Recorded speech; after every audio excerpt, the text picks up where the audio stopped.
प्रश्नावली 9.2 में सारे सवाल हो गए, केवल 3 सवाल रह गया है। तो आज की क्लास में उन तीनों को कंप्लीट कर लेंगे। उसके बाद 9.3 का इंट्रोडक्शन, सारे सवाल होंगे। तो इसमें 16 नंबर तक कंप्लीट कर लिए थे कल। आज 17वें क्वेश्चन से शुरू करते हैं। कह रहा है अक्षों के बीच रेखाखंड का मध्य बिंदु P A, B है। ठीक है, दिखाइए कि रेखा का समीकरण x/a + y/b = 2 है। तो यहाँ पे सबसे पहले आपको एक चित्र बनाना पड़ेगा। ये मान लीजिए हमारा कार्तीय तल है बेटा। कार्तीय तल में ये x अक्ष है और ये बेटा क्या है, y अक्ष है। एक रेखा गुजर रही है, मान लीजिए रेखा ऐसे गुजर रही है। लेकिन इस रेखा की खासियत क्या है कि अक्षों के बीच में जो अंतःखंड है, दिखाइए कि रेखाखंड का मध्य बिंदु P A, B है। तो ये जो रेखाखंड है बेटा AB, रेखाखंड यहाँ लिख देंगे माना रेखाखंड AB का मध्य बिंदु, AB का कौन सा बिंदु बेटा, मध्य बिंदु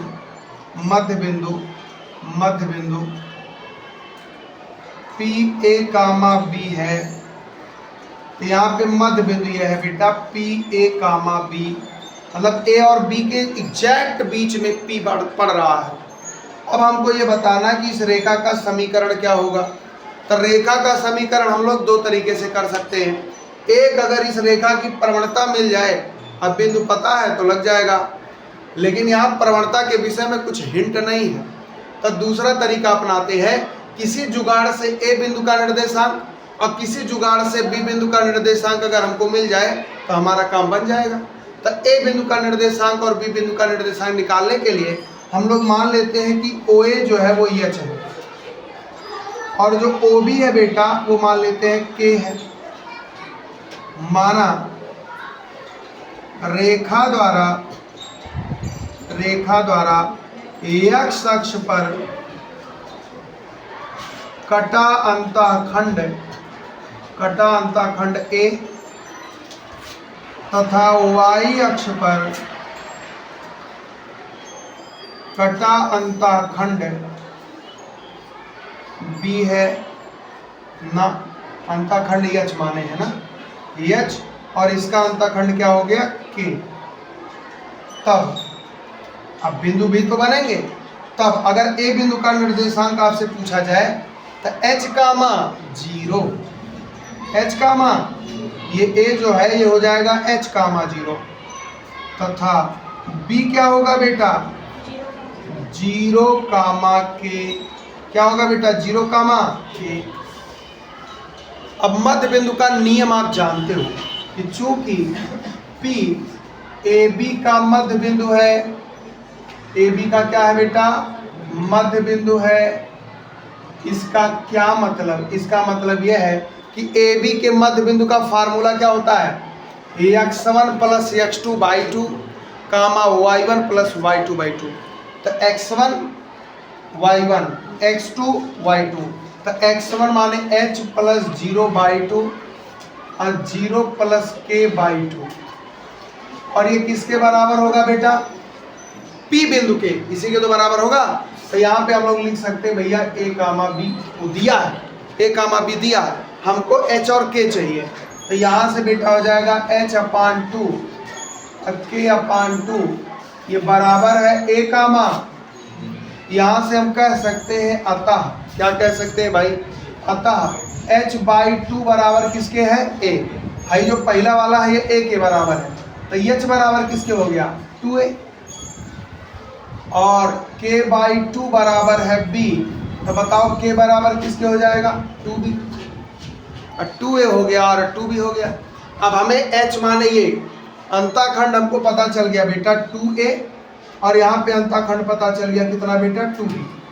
तो हमको पता है अंतःखंड रूप मानक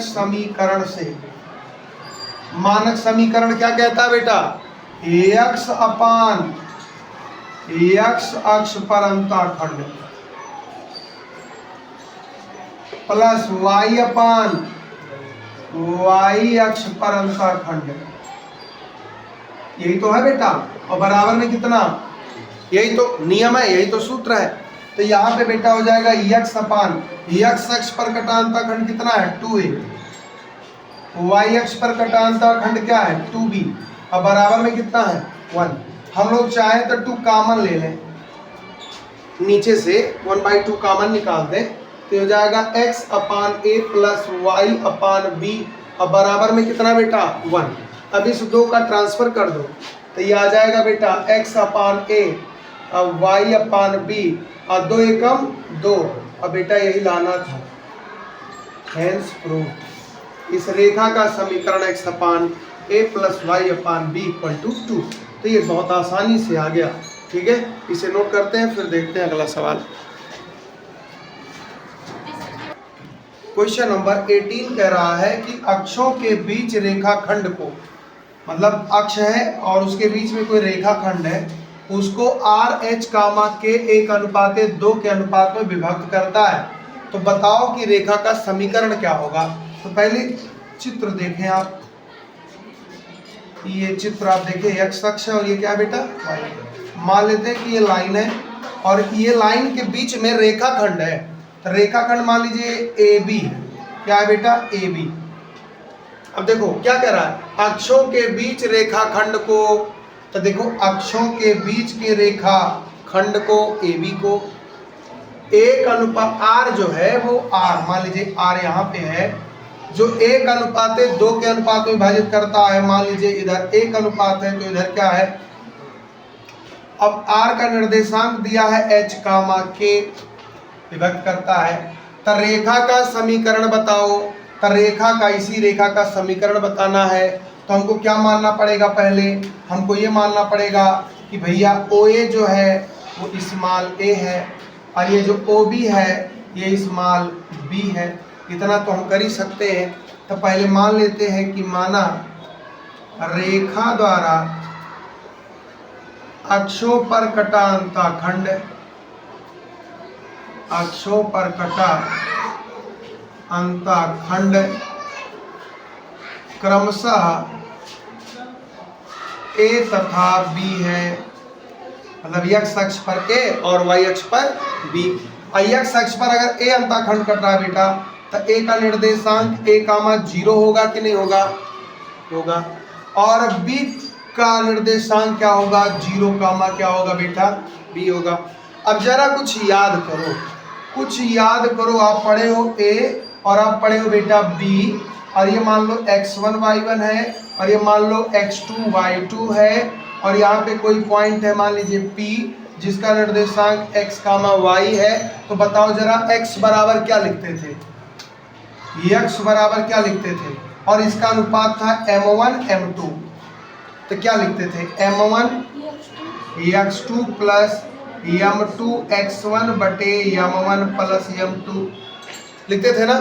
और ऐसे ही अगर y लिखना पड़ जाए तो क्या लिखते थे y, तो y अगर लिखना पड़ जाता था तो आप y यहाँ देख लो, y लिखते थे m1 y2 plus m2 y1 बटे m1 प्लस m2, ये तो लिखते थे। तो यहाँ पे भी आप देखो, यहाँ पे भी आप देखो, ये बेटा है x1 y1, ये बेटा है x2 y2, ये मान लो है m1 और ये मान लो m2। तो फार्मूला लगाओगे तो हमको h बराबर क्या मिलेगा, अंतः विभाजन सूत्र से, अंतः विभाजन सूत्र से क्या मिलेगा बेटा। देखो ये हमारा m1 है ये ना, m1 है 1, m1 गुणे m1 x2, m1 x2 कितना है बेटा 0 प्लस m2 2 है, x1 कितना है a, अब बटे में कितना आ जाएगा m1 प्लस m2, ये बराबर बताओ h है कि नहीं, क्या बैठा है h। तो इसे सॉल्व करेंगे तो जाएगा 2a/3 इक्वल टू h, तो a बराबर हो जाएगा 3h/2। a मिल गया। अंतःखंड जब सूत्र लेंगे x/a plus y/b equal to 1, तो उसमें जहां a रहेगा वहां पे लगाएंगे 3h/2। क्लियर। अब इसके बाद देखते हैं दूसरा वाला हिस्सा। दूसरा वाला के वाला, ये वाला हिस्सा क्या लगता है, यम1 y2, तो यम1 है हमारा 1, y2 है बेटा b, प्लस यम2 y1 0, अब बटे में कितना होगा बेटा 1 + 2, और बराबर में कितना है k। अब यहाँ से अगर आप देखेंगे तो हो जाएगा b/3 = k, यहाँ से b = आ जाएगा बेटा 3k। कोई दिक्कत? अब हमें सब मिल चुका है, तो अतः या अब अंतःखंड रूप मानक समीकरण से, अंतःखंड रूप मानक समीकरण क्या है, x/a + y/b = अब यहाँ देखो हो गया x/a की वैल्यू कितनी है 3h/2, y/b की वैल्यू कितनी है 3k, और इक्वल टू में कितना है 1। हम चाहें तो 2 इधर कर दें ऊपर, तो ये बेटा हो जाएगा यहाँ पे 2x/3h + y/3k और इक्वल टू में 1। एक बार आंसर जरूर चेक कर लीजिएगा, यही आंसर इसका आना चाहिए। समझ गए?